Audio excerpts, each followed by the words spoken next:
हरिद्वार में जाते हैं हम लोग, हरिद्वार ऋषिकेश गंगा जी किनारे बड़ा मेला लगता है, स्नान करते हम लोग, हर हर गंगे हर हर गंगे हर हर गंगे।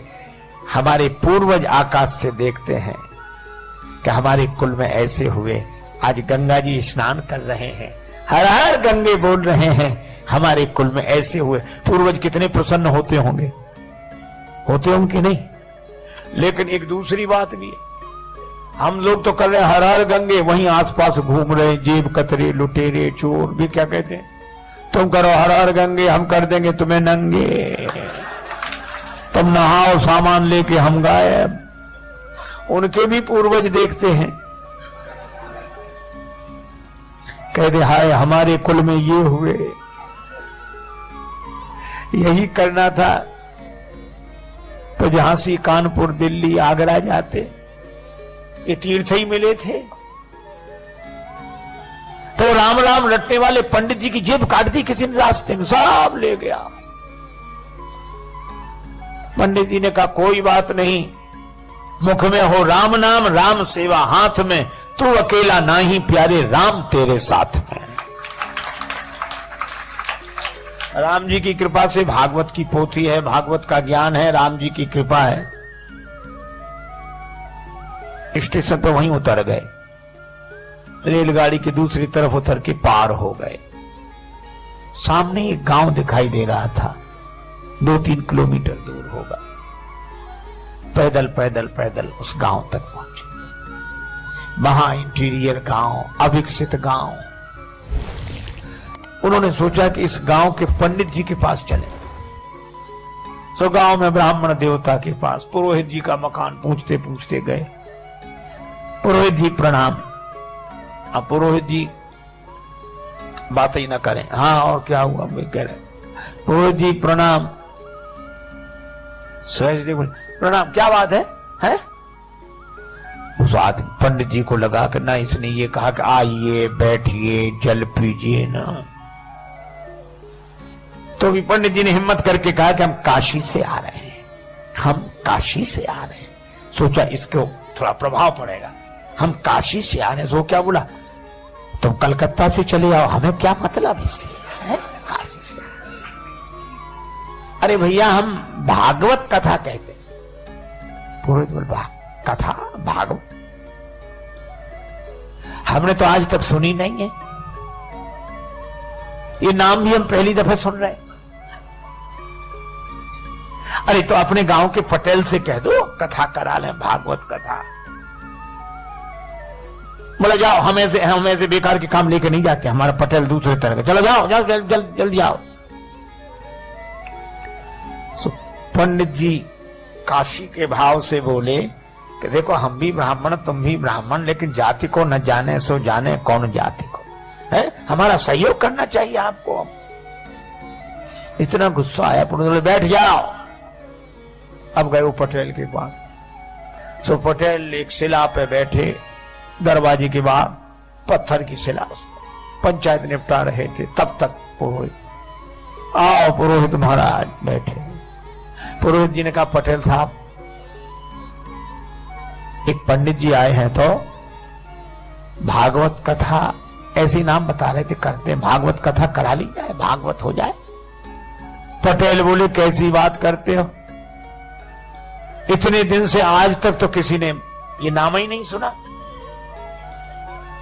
आप भी किन किन की बातों में आते हो भागवत, चलो भगाओ भगाओ भगाओ उनको। नहीं, पंडित जी को बड़ा बुरा लगा कि इसकी वजह से हमको और गालियां सुनने को मिली। लेकिन तब तक पटेल साहब के 2 बच्चे छोटे छोटे नाती वहीं। अब उन्होंने रोना शुरू किया, क्या है? वे बोले हम तो भागवत देखेंगे, भागवत देखेंगे। उन्होंने समझा कि भागवत माने खेल होगा, जादूगर दिखाता है, मुंह से बड़े बड़े वो निकालता है और ऐसे, या बंदर नचाएगा भालू नचाएगा, वो भागवत देखेंगे भागवत देखेंगे। पटेल बोले चुप हो जाओ। बच्चे बोले नहीं हमें तो भागवत देखनी है, भागवत। अब भागवत सुनी जाती कि देखी जाती? तो पटेल पुरोहित से बोले जाओ बुला ले आओ उन्हें, हमारे बच्चे रो रो के परेशान है, बुलाओ जल्दी। दिखाएं कैसी है भागवत। और पंडित जी जल्दी जल्दी गए, उधर काशी से पंडित आए। पुरोहित बोले जल्दी करो चलो। अरे बोले भगवान स्नान तो कर ले, फिर समय से शुरू होगा मंगला। बोले जो मंगलाचरण और जो सब नहीं चलता है यहाँ। तो बोले नहा तो बोले नहीं ऐसे नहा लिया तुम तो, चलो दिखाओ भागवत कैसी है। पंडित जी समझ गए सब मूर्ख ही है ये सब। उन्होंने जल लेकर आचमन किया, ओम अपवित्रो पवित्रो वा सर्वावस्थागतो विवा। अब पहुंचे, अपना कम्बल भागवत की पोथी विराजमान। सोच रहे थे कि नहीं होगा तो आसन लगा देंगे, तिलक कर देंगे, इतना ही बहुत है, हम अपना कथा शुरू कर देंगे। पर जैसे ही पहुंचे जो देखा तो पटेल क्या बोला, इतनी देर लगाई जाती है? कब कर बुलाया? लड़कों के प्राण निकल रहे हैं, दिखाओ भागवत। पंडित जी ने सोचा लड़कों के प्राण, लड़के रो रहे हैं भागवत देखने को। पटेल बोले जल्दी दिखाओ भागवत। और पटेल ने उठे चले गए अंदर। सो पंडित जी ने उसी शिला पर कम्बल बिछाया, भागवत खोली। अब वो पटेल के पास जो 2 4 5 10 पहले से बैठे थे वो बैठे। कब चलो घर चलो, घर नहीं, भागवत तो देखो कैसी होती है। अब वो देखने के लिए बैठे भाग। अब पंडित जी ने श्लोक शुरू किए, भागवत शुरू की। अब बच्चे भी सुने तो नहीं, ऐसे देखें कि अब निकलने वाला है इसमें से कुछ। अब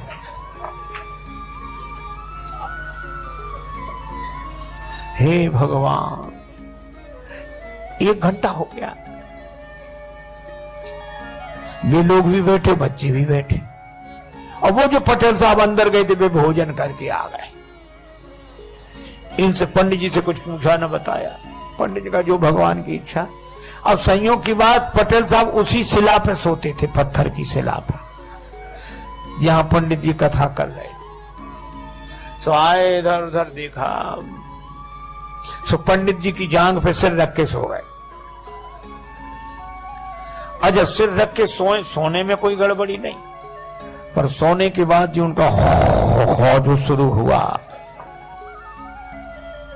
एक सज्जन कह रहे थे महाराज इसी को साउंड स्लीप कहते हैं, जो सोते में साउंड हो। अब पंडित जी बड़े परेशान, इधर भागवत, इधर इतना बड़ा शेर, पहलवान आदमी, जांग फटी जाए। और वो इस लोग कहें वो बड़ा परेशान हो गया। और फिर पंडित जी ने सोचा यही तो मुख्य स्रोत है, यही कुछ देता लेता फिर ये तो हो कर रहा है। और इधर जांग पर ये वजन, सो पंडित जी ने हटाया। पटेल साहब भागवत हो रही है, सुन लीजिए, जीवन का फल है, पुण्य का फल है। ऐसे हिलाया। अच्छा कोई लोगों को सोने में कोई जगह दे तो बड़ी आफत होती है, उसको कोई जगाते ही नहीं था। गांव भर का प्रमुख जो हिलाया डुराया, अब वो जगह, लाल आंखें किए और ऐसे बड़े क्रोध। पंडित जी की तरफ देखा, पंडित जी बोले पटेल साहब जाके भागवत सुन लीजिए, भागवत बढ़िया है भागवत। जो इतना कहा तो पटेल ने एक तमाचा दिया पंडित जी। पंडित जी को बड़ा बुरा लगा कि धिक्कार है, अब चाहे मिले चुले कुछ नहीं, चाहे जो कुछ हो। तो पंडित जी ने चद्दर फेंका, या ओठ लगाए, साफ ही लगा, एक उन्होंने दिया पटेल में। अब दोनों गुत्थम गुत्था। तो जितने लोग वहां बैठे थे वो उनको अलग न करें, क्या बोले, हाँ भैया दूर हो जाओ, भागवत शुरू हुई है।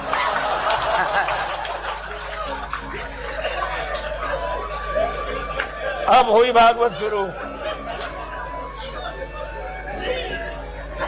अब बच्चे भी दूर खड़े खड़े, हाँ। अच्छा कोई अलग भी ना करे उन्हें, के एक तरफ करें, दूर छूना नहीं कोई भागवत को, बिना नहाए हो कोड़ी हो जाओगे अगर छूट गया तो। महाराज कोई न छुड़ावे। और वो गत्थम पत्थर पंडित जी होने कहते हैं, हाँ गांव में अनाज रखने के लिए गड्ढा सा बनाया जाता है, खोड़िया बोलते हैं उसको, खाली पड़ी थी। सो दोनों लुढ़कते फुड़कते उसी में गिरे गए। अब पंडित जी तो बिना खाए पिए और तैयार, सो पटेल को पटका नीचे छाती पे चढ़ बैठे और उसका गर्दन लगा धनाधन धनाधन धनाधन, पटेल पर पूरा क्रोध। अब लोग ऐसे देखें, बोले ओ परमेश्वरी भागवत, सुनना तो दूर हमसे तो देखी भी नहीं जा रही। एक बोला अभी पंडित जी के शरीर में भागवत भरी है, पटेल पर चढ़ी भागवत। अब सब ऐसे हाथ जोड़ अलग हो जाए। अब ऐसे में पटेल का परिवार, पत्नी आई, हाथ जोड़ के बोली रोते हुए, भागवत महारानी मेरो भाग जिन फोड़ डारो, और मोए चाहे मारो मेरी लाज को रखैया दे। हे भागवत मैया, तुम्हें प्राण लेना है तो चाहे हमें मार डालो, पर हमारे पति को छोड़ दो। बहन बोली, थापे मुख तेरो माता देख मुख मेरो आज, भैया दे छोड़ बड़ी भैंस और गैया ले, हमारी भैंस गाय सब ले जाओ, भैया को छोड़ दो। पुत्र भी कह रहा था दादा को छोड़ दो।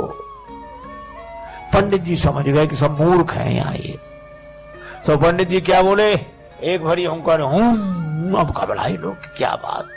कहने लगे भागवत जिस पे चढ़ बैठती है वो बचता नहीं। तो ये बच्चे कहते, बोले बचे ना विनीत जा पे आन लगे फेरी मेरी, और जाके प्राण चाहो तो 500 रुपया दो। और जो पंडित जी ने 500 कहा, भागे परिवार वाले, कौन गिनता है ऐसे में। 1000 रुपए हो गए वे 500 के। इतनी बड़ी पोटली बनाई, ऊपर से पटकी। सो पंडित जी ने पोटली 2 और दिए पटेल के, और बोले अब हुंकारी हूं करने लगे, सीढ़ी लगा, सीढ़ी डालो। अब सीढ़ी कौन लगा, सब भाग गए। और भागते हुए क्या कहें, बोले पटेल तो बड़े आदमी थे, सुनने बैठ गए। किसी गरीब गुरबा पे भागवत चल बैठी तो वो तो किसी तरह निपट ही नहीं सकेगा। अब सीढ़ी कौन डाले, सब लोग अपने अपने घरों में, पर 2-4 लोग थे, बोले हम। वे सीढ़ी लेकर ऐसे गए, ऐसे, और ऊपर से ही सीढ़ी ऐसे छोड़ दिया, भागकर पेड़ों पे चढ़ गए, छतों पर। पंडित जी बाहर निकले और भागवत लपेट के दूर तक गए। गांव वालों ने निकाला, बोले भागवत दूर तक निकली पर अभी खेलती जा रही है। पटेल को निकाला, लेकिन लोगों ने कहा अरे पटेल, ये खून उन निकला, ठीक हो जाएगा, घाव सब ठीक हो जाएंगे। लेकिन गजब कर दिया, 7 पहरी पर झंडा गाड़ दिया। आज तक भागवत नहीं हुई, भागवत तो करा ली। पटेल बोला हमारा क्या, आप सब 4 पंचों की महिमा है।